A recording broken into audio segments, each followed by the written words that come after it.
counts, that's all that counts. We just, make it that one extra day. Just that one extra day. Keep it going.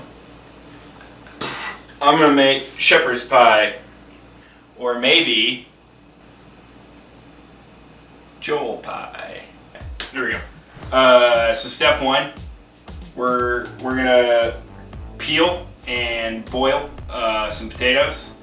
I'm using like 5 big Yukon Golds, or if they're small or medium, maybe 6 or 7.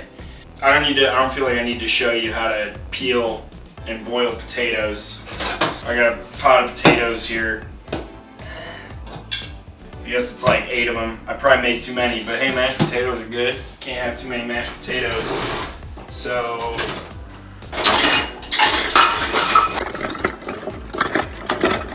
mash them. Just making these potatoes all mashy. First though, also, we need butter. Calm down. So we're just gonna add like 3 tablespoons of butter into here in pieces. It's keto. And then we're gonna hit it with a little kosher salt. It's coarse and abrasive.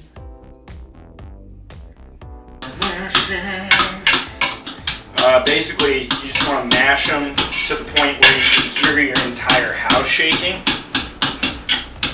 So we're doing good.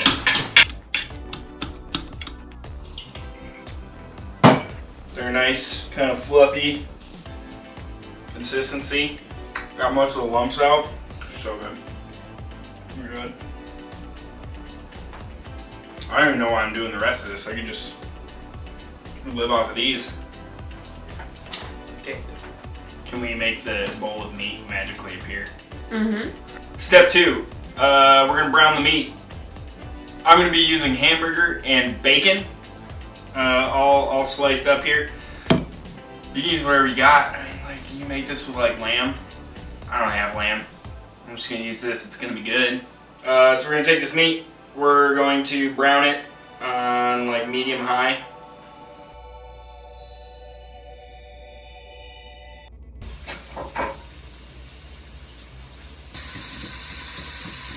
Next up, in the amount of time it's going to take for that to brown, chop up mirepoix. I just kind of did a little rough chop and then just threw it in a food processor. So this is onions. I used some little yellow onions, a couple of those, a couple of big gigantic bulk carrots from the produce section, and then some celery. Tossed it all in the food processor, and it's just kind of this real fine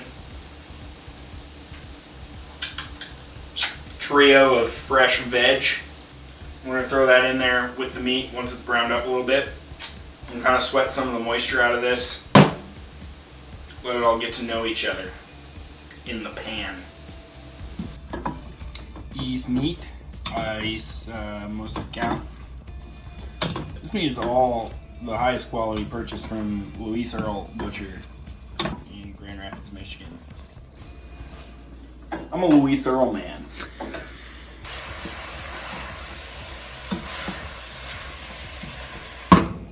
It's all those veggies we were talking about. They're in here now. Cooking away, steaming up. We're sweating out the veg and my face. Next up, take the last of the tube of tomato paste that you had sitting in the fridge for the last couple months. And you're just going to go ahead and squeeze that in there. A couple tablespoons, I guess. It's going to be fine. Next up, we're going to throw in pearl onions and some mushrooms. I just got some portobellos. I just quartered them because I kind of want some big chunks. I think it'd be kind of fun. And these onions are going to get nice and soft and sweet. So I just kind of trim the skin and the ends off of them so you don't have the stem or the tips on them. And yeah, these are just going to be little sweet, savory, delectable morsels. And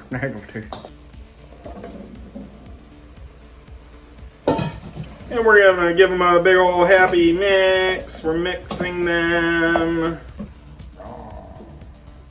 They say that you should, cook with only quality ingredients, and that extends to the alcohol you put into your whatever. I don't care. I'm gonna use this $10 bottle of Cote d'Aron. But you should buy your wine from Leon and Son, because they're nice people and it's a local business and we like them a lot. I'm on a budget. I don't have a job. Okay.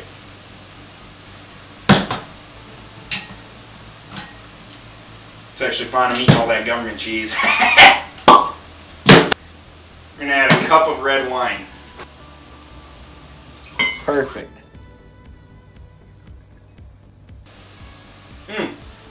You want some? Okay. Say when. That's enough. We're not gonna add the whole cup.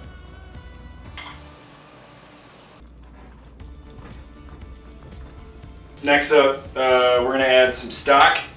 Whatever you got. You got beef stock, you got chicken stock, you got veggie stock. Any of it's gonna work. This is a master stock that I made more or less following the instructions of one Brad Leone. It's alive. Who's better than us? So yeah, we're gonna add like a cup of this stuff into the mix, and then we're gonna just let it sit here and reduce for a while. It's like hot, meaty angel tears.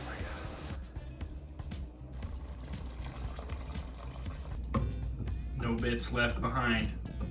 Scrape your bits, folks. Well, while that's reducing, you gotta let the liquid reduce by like half. So, I don't know, let's just, rap about life. Where are you at these days? Staying sane? Staying healthy? Yeah. I gotta tell you, old granddad, bonded, it's a fine whiskey. Next up, while that's reducing, parsley. Like a quarter cup chopped, so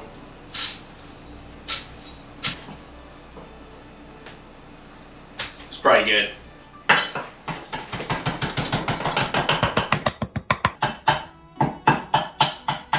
Like people are just like really on the hand washing thing these days, and like I don't know, I don't really get it. We're gonna throw the parsley in there, stir that in, kill the heat, and then at this point season with salt and pepper, just to the point where you like it. If you feel like you need a little more acid, you can hit it with some like Worcestershire. If you feel like you want a little bit more herbaceousness, if you got some like rosemary or thyme lying around, you can throw that in there. We're gonna preheat the oven to 375 and slap this thing together. It's gonna be delicious. Take, filling, put in pan. Look at that steam rolling up. Nice steam. I feel like I'm doing this wrong. Looks good to me. Yeah, but I'm worried I'm not going to have an appropriate quantity of mashed potatoes, and then I should do it in the round pan. You were laying a layer of potatoes over it. So we're just going to go ahead and transfer this over to a new pan. You just want to make sure that you have a good base layer here for the mashed potatoes to go on top of. You don't want to spread the potatoes too thin, so I'm just going to go with a smaller pan here.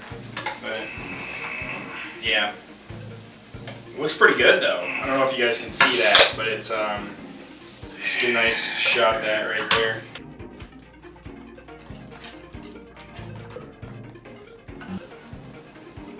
Just glob it on here and try to get a nice even layer over our whole pie. Is there a way I can pipe this, you think? Yeah. Yeah? So now that we have our trash bag full of mashed potatoes, we can go ahead and cut a corner off. Oh yeah.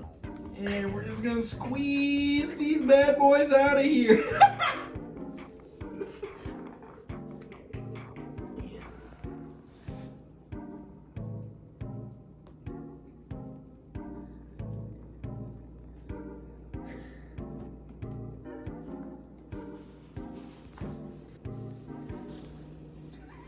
It's like a potato colostomy bag.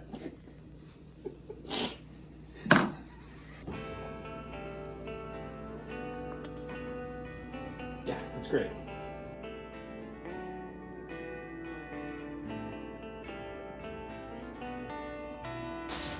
Alright, that's gonna go in the oven for like maybe an hour. Until it's like golden brown and beautiful.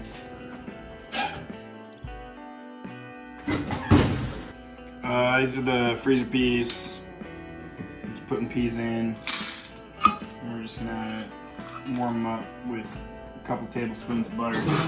And we're just gonna spoon these bad boys right next to our finished product.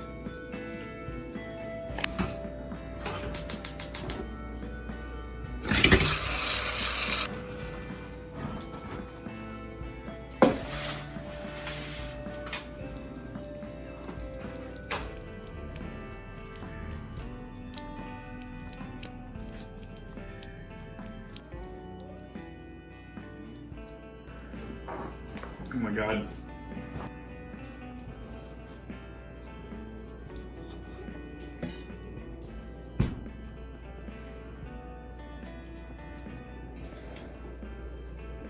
Pretty flippin' delicious. Needs a little more salt, but cooking with Joel.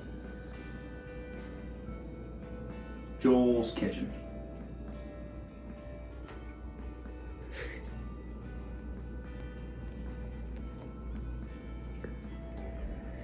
Food, film, fun, triple F.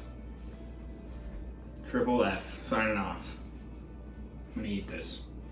Bye.